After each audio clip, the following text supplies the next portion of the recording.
Halo Sobat Saham, ketemu lagi di channel Sobat Saham. Di video ini, kita akan membahas salah satu permintaan subscriber lewat email ya, yaitu saham yang masuk ke dalam list LQ45, yaitu saham XL Axiata dengan kode saham EXCL yang labanya naik ribuan persen di kuartal 1 2020 ini. Tonton video ini sampai habis ya, agar sobat memiliki pemahaman yang lengkap. Nah, sebelum kita lanjut, jika sobat saham suka video-video di channel ini, silahkan di-share, like, dan jangan lupa di-subscribe ya, dan hidupkan lonceng notifikasinya agar tidak ketinggalan video-video menarik dari sobat saham. PT XL Axiata adalah perusahaan yang bergerak di dalam sektor operator telekomunikasi. Masih satu sektor dengan Telkomsel. Sebelum kita membahas laba bersih EXCL di triwulan 1 2020 yang naik sampai 1400% dibandingkan kuartal yang sama di 2019. Kita lihat dulu historis kinerja saham ini beberapa tahun terakhir. Pertama, kita lihat dulu pertumbuhan asetnya. Di tahun 2015, asetnya 58 triliun.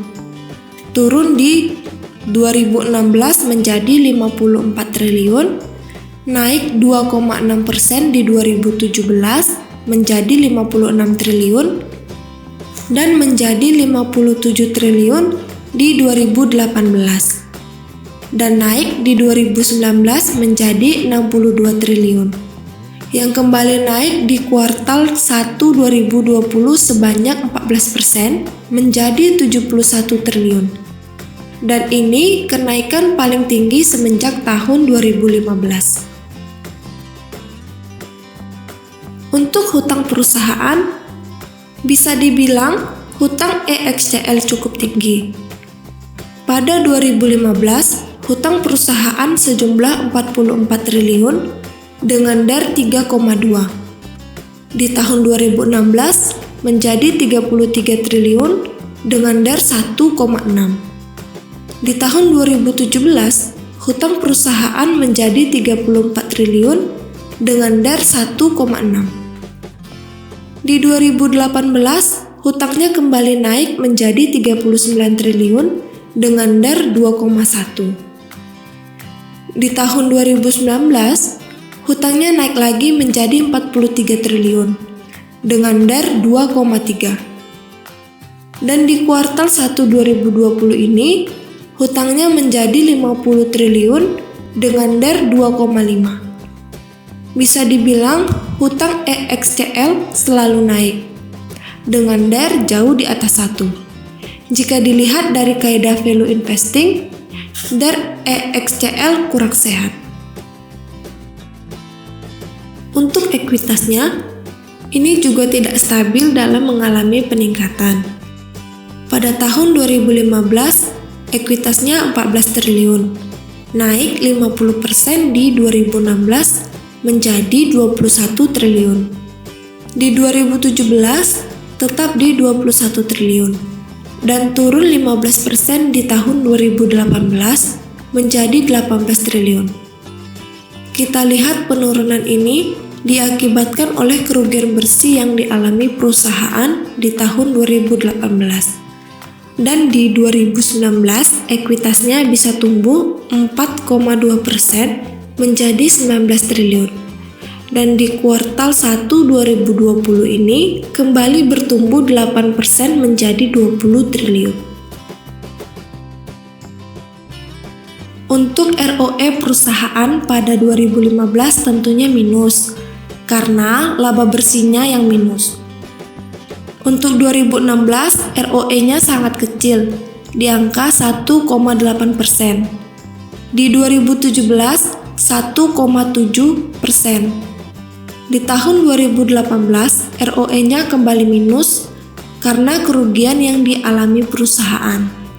Dan di 2019, walaupun mengalami lonjakan laba bersih yang besar, namun ROE-nya hanya 3,7%, masih tetap kecil. Dan di 2020 inilah ROE-nya naik tinggi ke 43%. Tapi ROE 2020 ini perlu dilihat lebih jauh lagi karena agak mencurigakan. Untuk historis laba perusahaan, pada 2015 perusahaan mencatatkan rugi bersih sebesar 25 miliar. Tahun 2016 perusahaan mencatatkan laba bersih naik 1.600% menjadi 376 miliar. Sesuatu yang luar biasa dengan kenaikan sampai 1.600%. Di tahun berikutnya, di tahun 2017 labanya hampir sama, yaitu 375 miliar. Yang mengejutkan lagi, di tahun 2018 perusahaan mencatatkan rugi yang fantastis, mencapai 3,2 triliun atau turun 979%. Kemudian pada tahun 2019 ini labanya naik lagi menjadi 712 miliar. Naik 122% jika dibandingkan dengan labanya di 2018. Yang lebih mengejutkan lagi, proyeksi laba 2020 naik 1.180% dibandingkan dengan tahun sebelumnya. Pada tahun 2019 menjadi 9 triliun. Memang masih jauh di bawah laba Telkomsel di 2019 yang mencapai 25,8 triliun. Tapi ini merupakan peningkatan yang cukup signifikan secara berturut-turut. Nah, kita tidak akan membahas kenapa laba EXCL ini seperti roller coaster dari tahun 2015, naik dan turun secara ekstrim. Tapi, kita akan membahas apa yang terjadi, kenapa kenaikannya begitu luar biasa, serta apakah dengan kenaikan 1.180% ini, saham EXCL layak kita investasikan? Pertama, kita lihat dulu penjualan perusahaan di kuartal 1 2020 ini. Dibandingkan kuartal yang sama di 2019, penjualan di kuartal 1 2020 itu sebesar 6,4 triliun. Di kuartal 1 2019 sebesar 5,9 triliun atau naik 9%. Nah, kenapa kenaikan yang hanya 9% ini bisa membuat laba EXCL naik ribuan persen? Ini yang perlu kita cari tahu. Jadi, yang pertama kita ketahui kenaikan laba bersih ini bukan dari kenaikan penjualan ya. Ini perlu digarisbawahi sebab kenaikan yang bukan dari penjualan itu biasanya sifatnya sementara.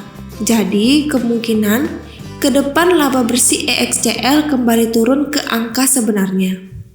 Jadi, apa penyebab kenaikan laba ini? Jika kita lihat pelan-pelan di laporan laba rugi ini, kita akan menemukan angka yang sangat berbeda dibandingkan tahun sebelumnya. Ada pada data keuntungan dari penjualan dan sewa balik menara. Sebelumnya di kuartal 1 2019 hanya 105 miliar. Tapi di kuartal 1 2020 naik menjadi 1,6 triliun, yaitu naik 1.440%. Inilah penyebabnya dari kenaikan laba bersih EXCL itu. Sekarang, apakah penjualan aset dan sewa aset ini akan berlanjut memberikan laba yang tinggi di tahun-tahun berikutnya? Kita coba lihat lebih jauh ya. Caranya adalah melihat ke data pendukungnya. Datanya ada pada catatan atau note nomor 7 ya. Mari kita lihat. Setelah dilihat pelan-pelan, pada halaman 64 dijelaskan bahwa EXCL pada 31 Maret 2020 telah menyelesaikan penjualan terhadap 2.431 menara dan sewa balik sebagai ruang kepada PT Sentratama Menara Indonesia dengan total transaksi sebesar 3,4 triliun.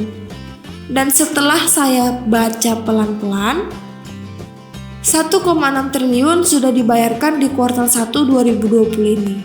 Dan sisanya dicatatkan sebagai piutang lain-lain. Tentunya, ke depan laba EXCL akan naik karena pembayaran dari hasil penjualan aset ini. Dan tentunya, setelah pembayaran ini selesai, laba EXCL akan kembali ke kondisi sebenarnya. Ini kenapa saya selalu dan tetap mencantumkan penjualan bersih pada saat menilai sebuah perusahaan. Karena ini akan menjadi sinyal awal jika terjadi kenaikan laba bersih yang bukan berasal dari aktivitas bisnis perusahaan. Yang akhir-akhirnya laba itu akan berhenti atau labanya hanya sementara saja. Jadi sobat, perlu tetap hati-hati ya jika melihat kenaikan laba yang sangat tinggi secara tiba-tiba. Jadi, untuk menjawab pertanyaan di awal tadi, apakah saham EXCL ini layak diinvestasikan? Setelah melihat fundamental perusahaan yang ekuitasnya naik turun, hutang perusahaan yang selalu meningkat, bahkan DER-nya jauh di atas 1. Kemudian ROE perusahaannya yang sangat rendah. Bahkan dalam kondisi normal, ROE-nya tidak bisa mencapai 10%. Malah berada di bawah 5%. Jadi bisa dibilang perusahaannya kurang menarik bagi saya sendiri untuk diinvestasikan. Sekarang bagaimana dengan valuasinya? Per saat ini, dengan laba yang sudah termasuk penjualan aset tersebut yaitu 6,9, sedangkan PBV-nya ada di angka 3,1. Jika dilihat dari PBV-nya, EXCL saat ini sangat mahal dengan ROE yang sangat rendah. Tentunya, PER-nya rendah karena laba yang sudah masuk penjualan aset sebesar 1,6 triliun tadi ya. Jadi, bisa dibilang saham ini bagi saya sendiri belum layak untuk diinvestasikan. Namun, jika ke depan perusahaan bisa berinovasi dan berhasil mencetak laba bersih dari penjualan perusahaan secara konsisten, mungkin ke depan saham ini akan menarik. Apalagi saat ini kebutuhan akan kuota internet itu sudah menjadi kebutuhan pokok kita sehari-hari. Jadi itu sobat pembahasan tentang EXCL ini ya. Semoga bermanfaat. Sampai jumpa di video berikutnya. Oke, sampai jumpa di video berikutnya ya sobat. Jangan lupa di subscribe ya, agar kami makin semangat membuat video analisa saham.